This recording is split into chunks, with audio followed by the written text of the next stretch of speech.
kemudian ketika sambil mengatur pernafasan itu kemudian misalnya saya memusatkan konsentrasi untuk pelan-pelan melupakan diri saya, kemudian masuk dalam karakter tokoh itu, misalnya karakter tokohnya adalah Sandek misalnya. Oh Sandek itu dia punya nama lain atau punya teman diskusi namanya direktur umum, dia karakternya begini, dia begini, secara sosial ekonomi dia seperti ini, secara kasta di masyarakat dia seperti ini. Nah itu dimasukkan, diserap karakter itu biar masuk ke kan. Saya ini pernah nonton teater juga ya Pak. Ada teater yang memang berdialog, yang menggunakan dialog sepanjang pertunjukan, dan ada juga yang hanya menggunakan musik, jadi kitanya bergerak tapi hanya menggunakan musik. Nah kalau dari Pak Daru sendiri biasanya fokus yang harus difokuskan di masing-masing itu apa saja Pak?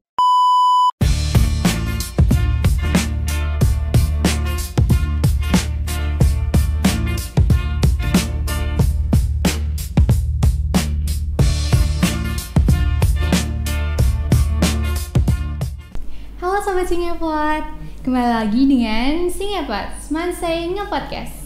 Nah sebelumnya perkenalkan, saya Gisel Birsairika Putri, biasa dipanggil Gisel. Dan hari ini kita akan membicarakan topik dengan judul yaitu mengungkap rahasia dan kisah di balik panggung. Dan tentunya saat ini saya sudah bersama narasumber kita yang sangat karismatik, yang sangat luar biasa ini. Mari Pak Daru, monggo perkenalan dulu Bapak. Halo teman-teman, saya Daru Murdopo dan saya pendamping ekstra teater di SMA Negeri 1 Saegan. Dan terima kasih Mbak Gisel diundang di podcast Mansei hari ini. Mungkin selain ini kita bisa tagline dulu ya Pak ya. Temukan perspektif baru bersama Singapot. Di sini Gisel mau tanya, mungkin Bapak bisa cerita awalnya Bapak itu bisa jatuh cinta dengan seni pertunjukan atau dunia panggung itu bagaimana? Oke, terima kasih. Jadi kalau Mbak Gisel tanya kapan awal mula saya tertarik ke wilayah seni pertunjukan, lebih spesifiknya pertunjukan teater yang Pak Daru geluti begitu ya. Meskipun ada beberapa wilayah artistik yang lain yang kemudian nanti akan meliputi bagian-bagian yang juga saya pelajari begitu. Kalau awal belajarnya 2001, waktu itu Pak Daru sekolah di salah satu universitas di Jogja, kemudian di salah satu universitas itu memberi wadah kepada mahasiswanya untuk minat bakat begitu, dan kebetulan diajak teman waktu itu di unit kegiatan mahasiswa teater. Berarti dari sana kemudian Pak Daru belajar, kemudian bersinergi dan kemudian berkomunikasi dengan teman-teman yang sebakat di bidang seni pertunjukan. Kira-kira begitu. Berarti mulai itu karena diajak teman ya awalnya Pak? Awalnya diajak teman. Terus lama-lama mulai tertarik, mulai nyaman gitu. Ya. Terus mencari lebih lanjut. Ya nggak tahu, mungkin jalannya seperti itu. Awalnya diajak teman Pak Daru ini, tapi teman saya malah tidak intens begitu, malah Pak Daru yang intens. Dan ya kebetulan sampai hari ini bermain di wilayah seni pertunjukan. Oh begitu.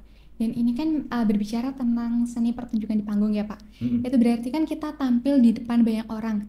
Nah kalau dari Pak Daru sendiri itu biasanya dari kecil Pak Daru itu malu-malu atau memang sudah berani tampil gitu Pak? Atau proses Bapak mulai terbiasa untuk tampil di panggung di depan banyak orang itu bagaimana? Kalau masa kecil saya sepertinya celingus ya saya. Celingus itu tahu tidak? Ayo. Celingus itu pemalu. Jadi seingat saya, jadi ketika saya masih SD sampai kelas 4 sepertinya, itu masih njaluk dikeloni itu loh Mbak. Jadi nek turu urung iso urung gelem dhewe. Jadi saya mungkin nek orang sekarang masa gede ini terus saya dikeloni dan sebagainya. Ternyata saya waktu itu masih seperti itu dan nggak tahu kalau kemudian perkembangan per waktu pada fisik saya, pada psikologi saya, bayangan saya, pemikiran saya menjadi berbeda seperti itu juga tidak tahu. Kalau bakat sejak kecil tidak, jadi tidak ada bakat, kemudian di keluarga juga tidak ada yang di wilayah seni, jadi lebih ke kalau di temen kalau bapak di leader kepemudaan, kalau kakak juga di leader kepemudaan, tapi kalau di wilayah seni sepertinya tidak. Oh, berarti Pak Daru ini benar-benar mengasah dari awal sekali ya Pak? Ya, atau mungkin nggak tahu kalau lingkup di masyarakat saya mungkin ada sehingga secara tidak langsung gitu. Jadi gen atau genetik itu terbangun karena masyarakat yang kemudian juga mengembangkan atau mengolah tentang kegiatan pertunjukan. Oh, seperti itu. Terus kan kalau di panggung-panggung kan kita pasti selalu melihatnya itu dalam bentuk yang sudah jadi, yang bagus, yang wah ternyata tampilannya bagus, wah ternyata alurnya seperti ini. Tapi mungkin di belakang layar ada hal-hal yang jarang dilihat tuh, kira-kira ada apa aja sih Pak? Oke. Berarti itu kita akan mengobrolkan tentang bagaimana memproduksi sebuah pertunjukan. Iya, betul. Jadi tidak ya mungkin bagi pemirsa atau mungkin bagi penonton atau bagi orang lain taunya nonton, beli tiket, hasil pertunjukan ini sudah jadi begitu. Iya. Tapi di balik itu kan mereka tidak tahu atau mungkin juga jarang diulas. Ya sama dalam sebuah sebuah produksi pertunjukan ataupun karya apapun, bisa karya teater, bisa tari, bisa teater tradisi, bisa film, ada yang namanya nanti praproduksi, produksi, dan pasca produksi, mestinya begitu. Iya, betul. Jadi kalau kita bicara tentang praproduksi misalnya dalam kaitannya dengan seni pertunjukan teater, kita akan mengangkat tema apa ini, cerita apa yang akan kita angkat untuk kita hadirkan menjadi sebuah pertunjukan. Jadi misalnya kita ambil karena ini bertema tentang perjuangan misalnya kayak di bulan Agustus misalnya, di suatu waktu begitu. Oh, ini dikaitkan dengan tema tentang perjuangan misalnya, kemudian diambil tema kebebasan abadi misalnya. Nah, dari naskah itu kemudian kan baru di breakdown. Naskah ini bercerita tentang ini, kemudian membutuhkan pemain sekian, set ruang waktunya kapan, kemudian ilustrasi musiknya harus bagaimana. Nah, jadi awal itu dibedah naskah dulu, di praproduksi bedah naskah, kemudian ketika interpretasi tentang naskah itu bisa didapatkan oleh sutradara dan tim yang akan nanti menggarap, baru kemudian melangkah ke wilayah produksinya. Butuh pemain, butuh latihan, kemudian biaya latihan misalnya 2 bulan misalnya. 2 bulan itu seminggu 3 kali atau seminggu 2 kali. Dan kemudian ketika sudah mendekati ke hari H, sudah mulai lebih intens lagi, lebih padat lagi, seminggu 4 kali begitu. Dan kemudian unsur-unsur artistik sudah mulai akan masuk misalnya. Jadi akan ada ilustrasi musik, akan ada tata cahaya, akan ada make up, akan ada set dan properti, dan ada kostum misalnya begitu. Dan berarti dari sebelum kita tampil, sebelum kita akan memerankan suatu pertunjukan, kita harus benar-benar mengulik apa aja yang harus dibutuhkan dan situasi yang terjadi di situ tuh bagaimana. Dan setelah itu berarti kita harus sering melakukan latihan semakin intens, semakin baik, karena filosofi dan mungkin pesan. Betul, jadi makin terasa, jadi apa yang ingin disampaikan tuh lebih bisa tersampaikan lagi gitu. Karena memang salah satunya dalam suatu naskah atau skrip itu pasti akan ada pesan. Betul. Dari si penulis. Itu ingin menyampaikan apa, entah menyampaikan tentang kegelisahan, menyampaikan tentang perjuangan, etos kerja, menyampaikan tentang kemarahan, bisa apapun. Jadi salah satunya memang itu menjadi bidikan yang harus sampai kepada penonton. Betul. Dan dari itu tadi kan juga ada faktor pendukung bagaimana agar pertunjukan itu bisa lebih tersampaikan, pastikan dari properti dan juga salah satunya artistiknya ya Pak. Nilai Terus artistik. kalau mengenai apa ya, seperti cahaya-cahaya yang ada di panggung, apakah itu sangat berpengaruh dalam situasi yang akan terjadi atau suasana yang akan tercipta? Sangat berpengaruh. Jadi salah satu yang kemudian memiliki nilai magis dalam pertunjukan itu ya tata cahayanya salah satunya. Jadi kalau mungkin Mbak Gisel pernah menonton pertunjukan di manapun itu, di gedung pertunjukan yang representatif, tentunya sudah ada panggung yang representatif, tata cahaya representatif, tata suaranya juga begitu, akustik suaranya juga bagus. Tata cahaya salah satu unsur artistik untuk mendukung sebuah pertunjukan menjadi sangat penting untuk dihadirkan. Satu, untuk membangun suasana. Suasananya bagaimana?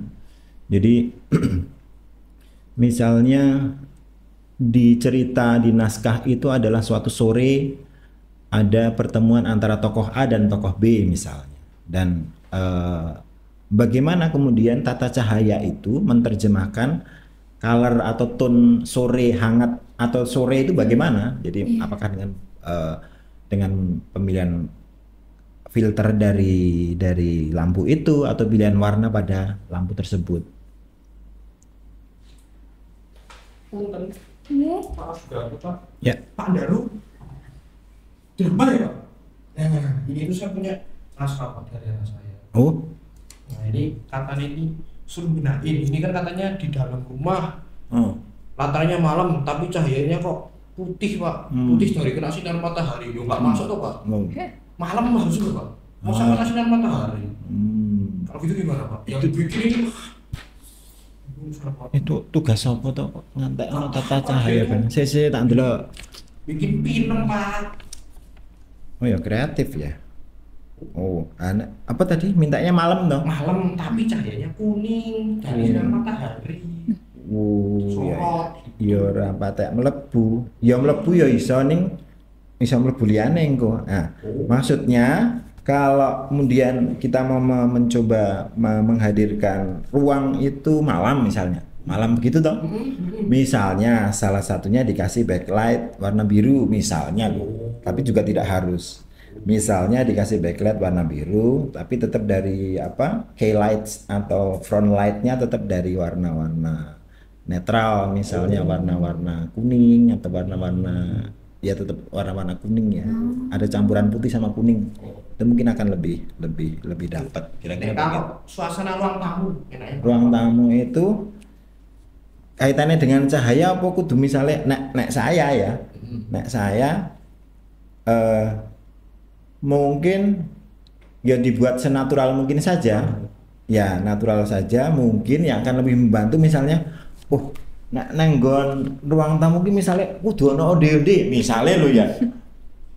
Ternyata kan tidak harus tata cahaya. Misalnya kudu ono ODD, ono kudu teh, ono ODD ini. Jadi ini di ruang tamu, ini di mana?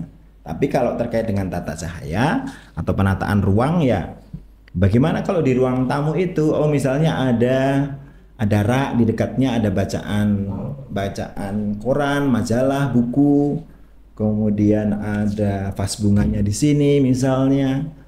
Kemudian ada di sini etalase apa misalnya dapat penghargaan, dapat piala misalnya begitu. Itu kumisnya asik ya. Jadi satu kemarin tuh satu Pak nggak ngukur. Waduh. Panjang. Tapi Pak dikit gini. Sama produsernya. Harusnya yang gini nih. Iya. Makasih ya Pak, saya.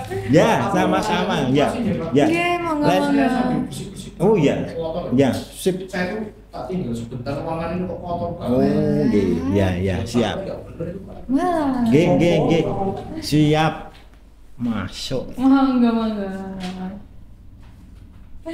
Lanjut ya Pak Dari. Ya. Terus kan seiring berjalannya waktu, ini kan mulai yang paling dekat itu yang sering dibahas dan dekat itu adalah Gen Z ya Pak ya. Gen Z itu juga identik dengan mereka yang lebih ke kehidupan sosial gitu. Sedangkan dari saya pribadi, kalau saya melihat seni pertunjukan seperti itu, untuk Gen Z itu minatnya agak kurang, Pak. Nah, kalau dari Pak Daru sendiri melihatnya, apakah memang betul dari Gen Z ini mulai kurang minatnya atau bagaimana? Dan mungkin dari Pak Daru ada saran supaya untuk seni pertunjukan seperti ini itu semakin banyak peminatnya, atau mungkin ada orang yang mau sedikit-sedikit untuk mempelajari dan terus melestarikan kesenian seperti ini, Pak. Oke, terima kasih. Kalau terkait generasi Z yang kemudian sangat sedikit ketertarikannya, jadi bukan salah mereka kalau Pak Daru. Jadi bagaimana teman-teman kreator di wilayah seni pertunjukan ini mengemas sebuah pertunjukan, mengangkat tema, mengangkat isu-isu yang bagi mereka sangat menarik. Jadi mereka tidak salah, tidak tertarik, karena memang tidak tertarik, tidak menarik. Lah kenapa saya harus tertarik?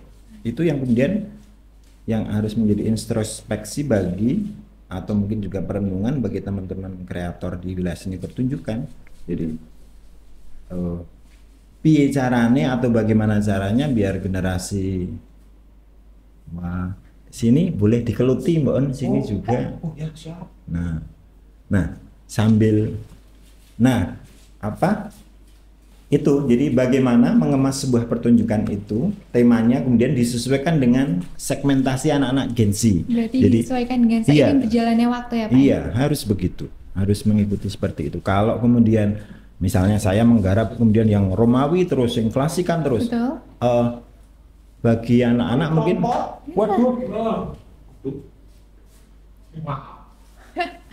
nah, oke. Jadi misalnya garapan klasik, garapan yang sangat kaku, sangat membosankan, mungkin itu kurang menarik bagi anak-anak generasi Z. Mungkin lebih banyak, mungkin genrenya musikal, genre pertunjukannya musikal, kemudian ada hati-hati Mas. Pak kontuku dawet kayak sesuk. Nah, lanjut ya. Tadi jadi misalnya genrenya musikal, kemudian ada tari, ada nyanyian, lirik yang kemudian mungkin itu akan menjadi daya tarik tersendiri bagi penonton atau mungkin bagi Gen Z. Gitu. Seperti itu kalau menurut Pak Daru begitu. Begitu. Dan ketika orang-orang akan tampil tuh Pak, itu kan pasti akan ada rasa mungkin deg-degan atau panic attack gitu. Nah, kalau dari Bapak sendiri bagaimana biasanya Bapak bagaimana sih Pak caranya untuk mengatasi kepanikan tersebut, atau mungkin biasanya Bapak melakukan apa untuk lebih merefleksikan diri gitu sebelum tampil? Oke. Ya tentunya ketika kemudian mengalami kondisi-kondisi yuk kita harus menyiapkan diri kita semaksimal mungkin untuk tampil di atas panggung di depan penonton banyak ya. Yang jelas satu latihan rutin kita lakukan untuk mencari pola pertunjukan yang paling oke menurut sutradara maupun tim kreator itu, sehingga ketika dinikmati oleh penonton oke. Tapi kemudian ketika secara personal masing-masing aktor ini mungkin agak gugup, agak nervous, agak terbebani begitu, merasa deg-degan ketika mau naik panggung. Salah satunya kalau Pak Daru punya metode menjaga konsentrasi, membangun konsentrasi, kemudian bisa dikatakan bermeditasi, membangun konsentrasi, mengatur pernafasan, kemudian duduk rileks, mengatur pernafasan seteratur setenang mungkin. Nah, itu salah satunya yang mungkin bisa membantu untuk melunturkan rasa gugup, rasa barangkali seperti itu. Tapi mestinya itu juga setiap kali latihan akan diberikan oleh sutradara teknik-teknik konsentrasi, teknik-teknik meditasi, teknik pernafasan untuk merilekskan diri. Iya. Lalu kan berarti kan Pak Daru sudah sering ya untuk tampil di panggung gitu. Nah, mungkin di awal atau ketika Pak Daru ini tampil, mungkin Pak Daru pernah mengalami kesalahan teknis atau mungkin wah ternyata seharusnya nggak gini nih Pak. Nah gitu. Itu bagaimana Pak Daru cara Pak Daru mengatasi hal tersebut? Biar nggak kelihatan gerusak-gerusuk banget juga nih Pak. Ya. Beberapa kali Pak Daru mengalami hal seperti itu. Jadi apalagi ketika awal-awal berproses dengan teman-teman di teater begitu. Gugup itu iya. Kemudian secara tidak sengaja vokalnya keras terus dan menggebu-gebu terus. Jadi kurang kepenak di rumah G. Jadi ketika kemudian terjadi seperti itu bagaimana sebenarnya seorang aktor itu bisa menakar, kemudian bisa menakar dirinya. Oh iki sing tak ucapkan over apa tidak, yang saya lakukan over atau tidak. Tapi ketika kemudian secara teknis misalnya terjadi kecelakaan itu, yang bisa dilakukan adalah improvisasi. Betul. Jadi misalnya salah satu contoh kasus misalnya 2006 Pak Daru waktu itu ada seleksi monolog tingkat provinsi ya. Waktu itu ada satu naskah yang kemudian digarap menggunakan properti kursi goyang, dan salah satu properti korek Zippo yang Pak Daru bawa. Betul. Itu ketika di tengah-tengah pertunjukan ternyata jatuh. Jadi ketika saya mendorong kursi goyang lari ke sana, tidak sengaja korek Zippo yang saya kantongi di celana ini jatuh. Ya karena juga bersuara dan Pak Daru butuh properti itu untuk nanti di ending. Kemudian Pak Daru harus menemukan bagaimana cara saya bisa mengambil korek itu. Salah satunya dengan kursi itu akan saya dorong lagi ke arah korek itu jatuh, sambil saya mengambil korek, tetap saya melanjutkan permainan. Salah satunya begitu. Berarti kita harus menggabungkan juga, mungkin kalau ini terjadi di dunia asli, maksudnya di keseharian sehari-hari, kalau misalnya jatuh nih harusnya diapain nih, diambil atau bagaimana gitu ya Pak? Oke. Ya kalau kayak kaitannya dengan keseharian sebenarnya kalau membiasakan dengan hal-hal kecil untuk open, aware atau perhatian, itu kan lebih sangat membantu ya Pak. Iya, bagi rasa meresponnya. Iya, betul.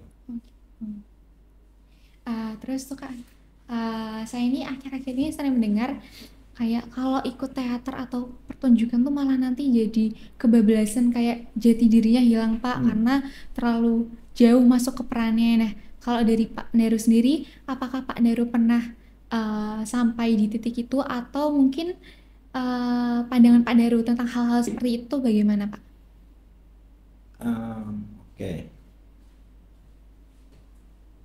Ya itu karakter ya, bagaimana kemudian biar kita tidak terlalu larut pada karakter tokoh yang kita mainkan. Biasanya akan terjadi pada naskah-naskah utama pertama yang dia alami. Dia mengalami proses garapan apa, punya pengalaman apa di naskah pertama, naskah besar misalnya, naskah produksi.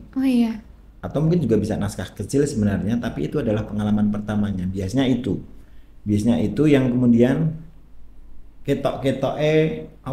karakternya kok ngangguk terus. Jadi misalnya karakter orang yang gagu, karakter orang yang agak cedal misalnya. Bila terjadi seperti itu, harusnya nanti ada ruang, kalau di teman-teman seni pertunjukan atau di teman-teman teater itu ada namanya Bali Bamban. Bali Bamban itu ya kembalikan mau. Jadi kalau di awal, jadi misalnya untuk pendalaman karakter, saya akan membangun konsentrasi, mengolah pernafasan, mengatur pernafasan setenang mungkin. Saya akan mengenali siapa Daru ini, dari rambut sampai ujung kaki, dari itu begini.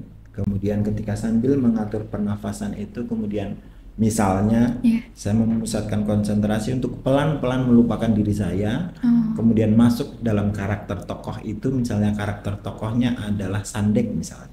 Oh Sandek itu dia punya nama lain atau punya teman diskusi namanya direktur umum, dia karakternya begini, dia begini, secara sosial ekonomi dia seperti ini, secara kasta di masyarakat dia seperti ini. Nah itu dimasukkan, diserap karakter itu biar masuk ke dalam tubuh kita sugestikan, kita imajinasikan, dan kita serap energi itu ya biar kita bisa memainkan tokoh itu, dalam tanda petik tokoh Sandek itu misalnya dalam pertunjukan. Nah ketika pertunjukan itu sudah selesai, kembali seperti tadi, konsentrasi, mengatur pernafasan, kemudian pelan-pelan melepaskan karakter Sandek itu dan kembali pada diriku sendiri. Oh, berarti ketika kita akan melakukan suatu pertunjukan memang perlu atau akan ada saatnya untuk kita melepaskan diri kita dan mulai masuk ke peran yang akan kita mainkan ya Pak? Ya, kira-kira begitu. Lalu kan saya ini pernah nonton teater juga ya Pak. Ada teater yang memang berdialog, yang menggunakan dialog sepanjang pertunjukan, dan ada juga yang hanya menggunakan musik, jadi kita ya bergerak tapi hanya menggunakan musik. Nah kalau dari Pandaru sendiri biasanya fokus yang harus difokuskan di masing-masing itu apa saja Pak? Misalnya kalau fokusnya untuk ketika kita tidak berbicara, hanya gerak tubuh kita yang harus difokuskan bagian apanya, dan kalau misalnya kita melakukan dialog sepanjang pertunjukan yang harus difokuskan bagian mananya? Oke. Mungkin itu membicarakan tentang jenis-jenis pertunjukan. Iya betul Pak, pertunjukan betul. Teater. Jadi ada yang musikal, ada yang drama realis, ada yang surrealis atau non realis, ada yang pantomime, atau mungkin yang performance art misalnya. Coba kita uncai satu-satu. Misalnya drama musikal. Drama musikal ya jelas, karena namanya drama musikal cenderung pasti akan musikal. Ada beberapa dialog yang dialogkan dengan pola musikal. Kamu mau kemana? Nah misalnya begitu. Jadi dengan nada gitu. Iya, tetap akan ada intonasi, akan ada nada yang dibangun, sehingga unsur drama musikalnya juga dapat. Gitu. Kemudian misalnya drama realis. Drama realis ini mestinya pendekatannya juga realis, seperti misalnya harus menghadirkan meja bulat, ya meja bulat seperti ini. Kemudian ada kursi seperti ini, serealis mungkin hadir di atas panggung, sehingga orang atau penonton itu memang betul-betul akan melihat konsep, ini konsep garapan realis. Bagaimana juga aktor ini memainkan, dimirip-miripkan, meskipun ya namanya teater itu pasti akan dilebih-lebihkan. Semuanya pasti akan dilebih-lebihkan, karena juga misalnya vokal juga harus tetap diberi vokal lebih keras biar terdengar oleh penonton. Tapi mungkin kalau di zaman sekarang sudah mulai ada teknologi yang bisa dipakai clip on misalnya. Betul. Artinya sudah akan berbeda. Takaran bagaimana power vokal seorang aktor ini harus diucapkan gitu. Tuh, kemudian kembali ke jenis-jenis pertunjukan, tadi ada realis, non realis misalnya garapan-garapannya absurd. Iki misalnya Iki wonge ditutupi nganggo karung misalnya, terus tangannya ini di sini ditaleni pakai tebok, di sini ditaleni pakai apa begitu. Udah sekreatif mungkin ya Pak? Iya, terus gendong kursi misalnya. Jadi ini kan aneh dan absurd. Iki karepe apa ya? Jadi nggak tahu, mungkin si karepe si penggarap itu apakah ini ada pesan kenapa dia menggendong kursi. Misalnya dia menceritakan tentang perebutan kursi di pemerintahan atau di kekuasaan di Indonesia misalnya. Karepe itu. Misalnya begitu. Jadi ada simbol-simbol. Iya, ada simbol-simbol, pesan-pesan yang disampaikan lewat simbol-simbol. Kemudian kalau pantomim mungkin teman-teman yang ada di rumah atau mungkin juga Mbak Gisel kadang tahunya pantomim mesti saya meblok-meblok kayak injetin dan lain kayak itu juga Salah satunya begitu, tapi juga salah tidak harus. satunya. Ya, tapi juga tidak harus. Oh. Jadi misalnya tetap natural begini ini, tapi tetap tidak ada dialog. Jadi lebih pada gerak tubuh dan ekspresi kalau pantomim memang. Jadi ya apapun ekspresinya, apakah ekspresi misalnya seorang anak kecil yang minta kepada orang tuanya untuk dibelikan balon misalnya.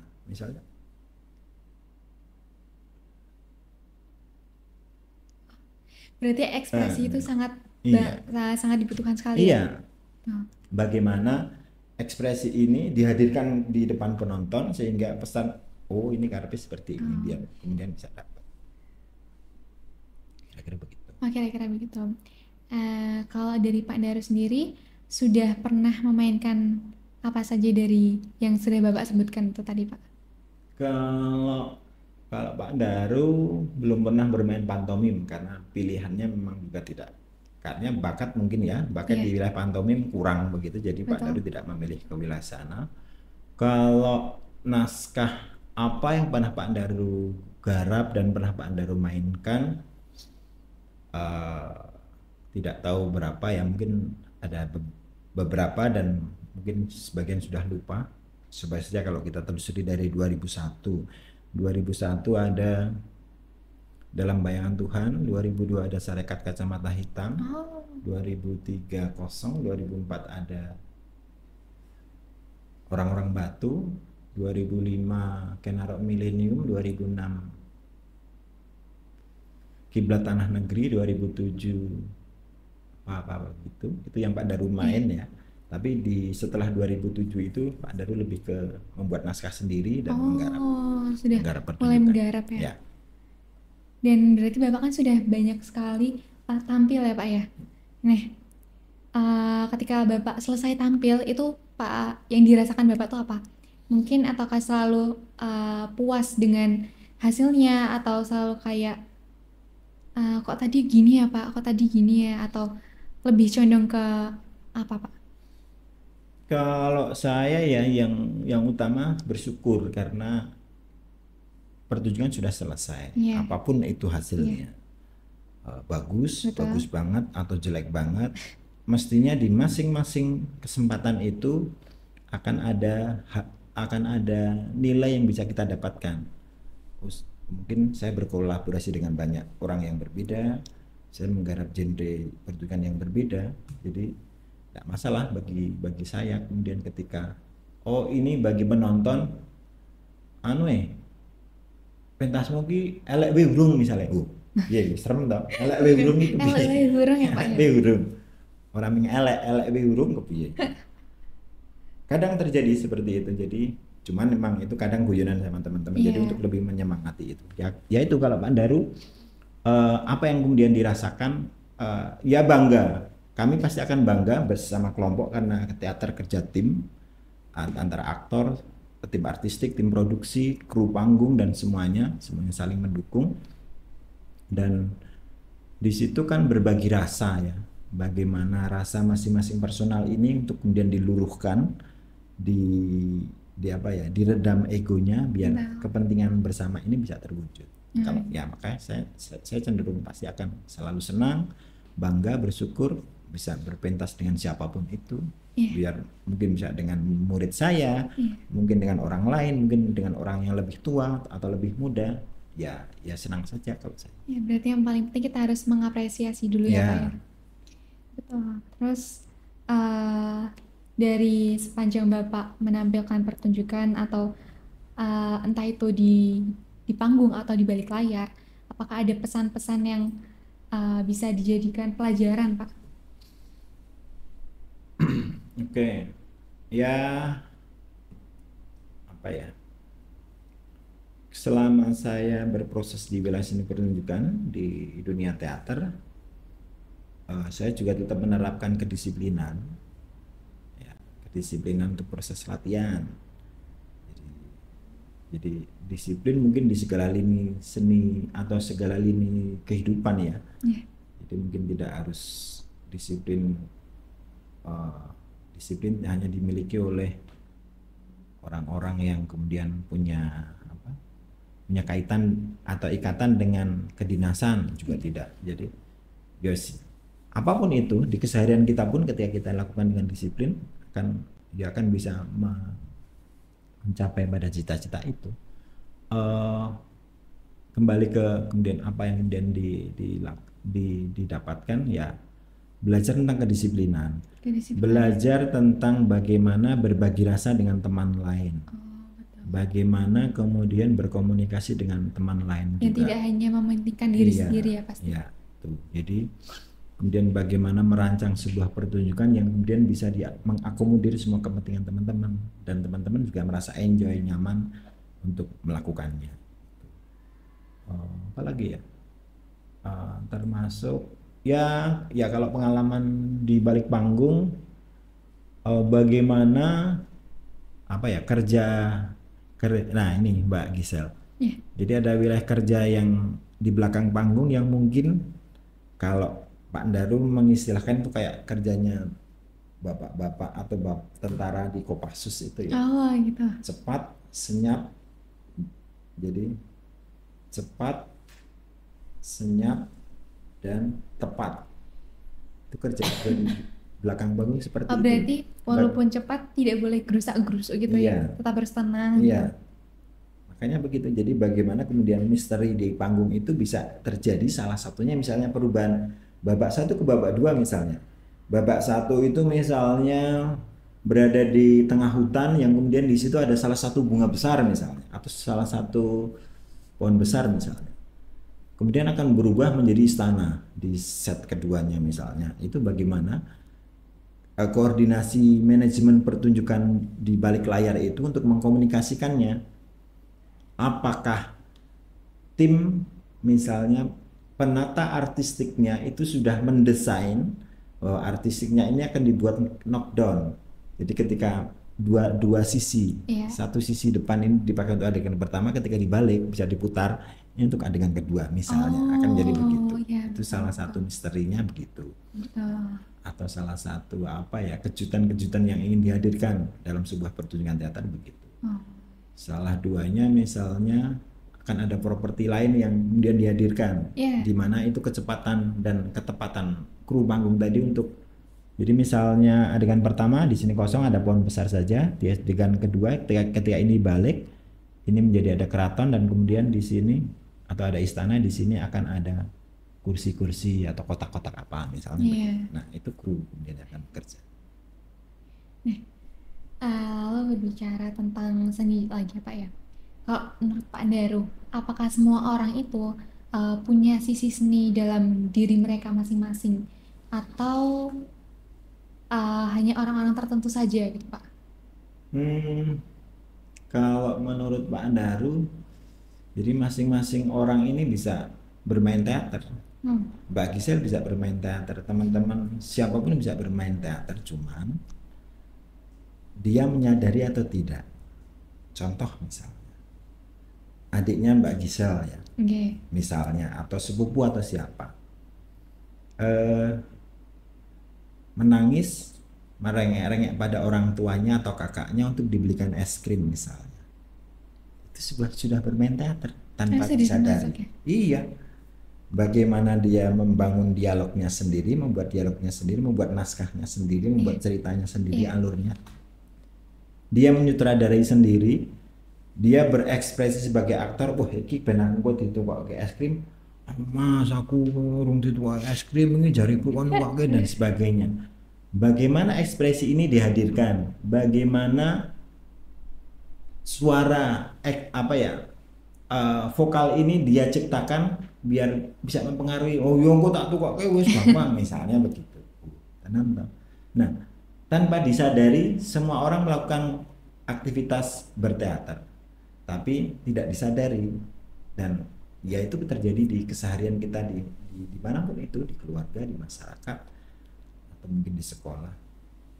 Nah kalau yang terjadi di atas panggung kan yang disadari, maksudnya disadari untuk dihadirkan di atas panggung.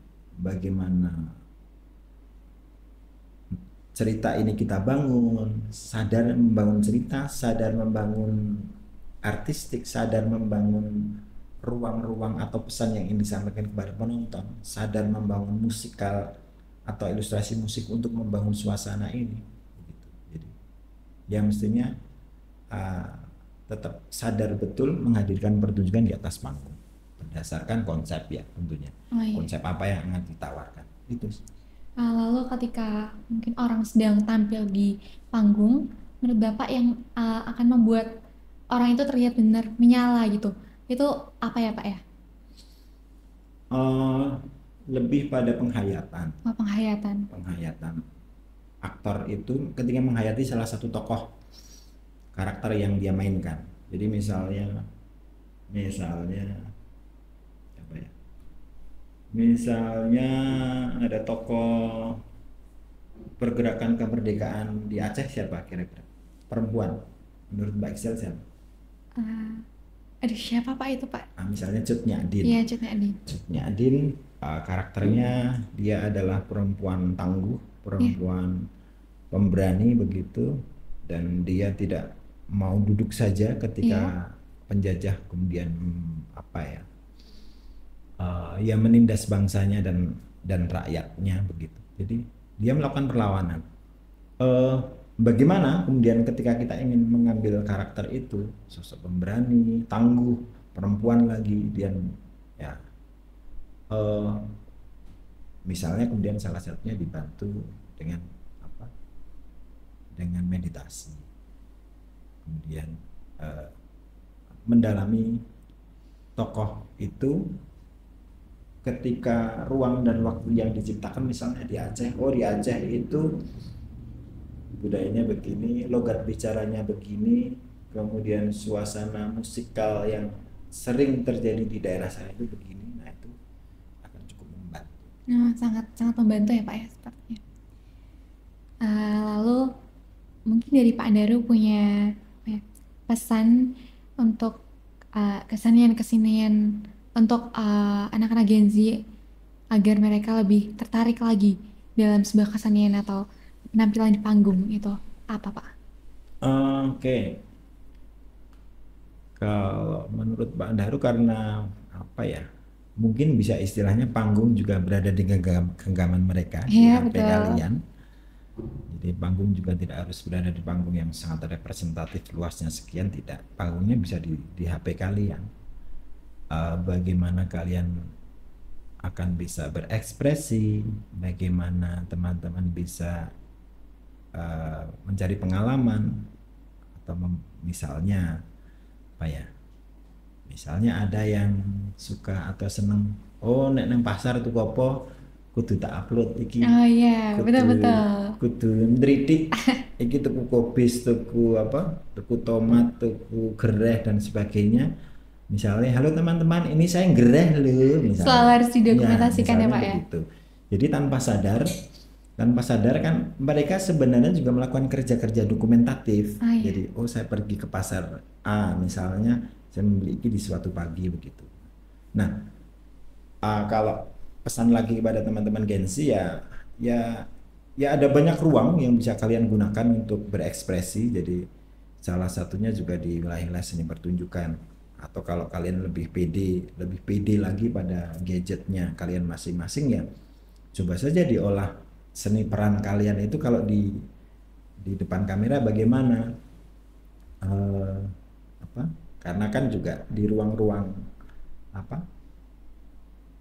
medsos, atau mungkin juga di YouTube, di IG, itu juga sebenarnya di TikTok, di medsos yang sedang kemudian merebak untuk hari ini, sebenarnya juga sangat memberikan peluang bagi siapapun untuk mencari cuan dari sana. Itu ya, artinya kan ya mungkin selain mengolah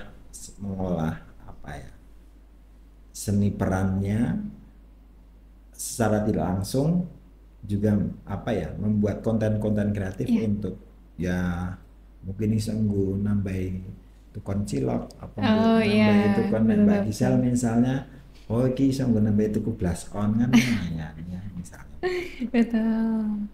Lalu pertanyaan terakhir ya Pak dari saya, selama apakah dari Pak Daru ini punya kutipan yang sangat diingat atau mungkin membuat Pak Daru terkesan itu? Apa ya? Kutipan. Iya. Ya. Ya mungkin kalau berkesan banget tidak, tapi waktu itu secara tidak sengaja itu kutipan dari puisi naskah drama milik teman begitu, yang waktu itu mungkin kemudian dicomot oleh teman untuk dipakai. Bagi saya, oh kemarin sudah izin apa belum, sehingga itu membekas pada pikiran saya. Betul. Sudah izin pada penulisnya belum. Jadi ada kalimat, mungkin nanti bisa dicermati dan teman-teman yang ada di rumah mungkin nanti bisa apa ya, coba mencerna. Jadi begini kalimatnya. Hanya teman dekat yang bisa menusukkan belati saat berpelukan. Seperti itu. Wah, luar biasa banget ya dari kisah Pak Daru ini. Nah, semoga melalui obrolan kami hari ini bisa membantu anak-anak muda atau Gen Z untuk lebih tertarik lagi ke seni pertunjukan atau seni panggung ya Pak ya. Ya. Temukan perspektif baru bersama Singapore. Saya Gisela Firsa, pamit undur diri episode kali ini. Terima kasih.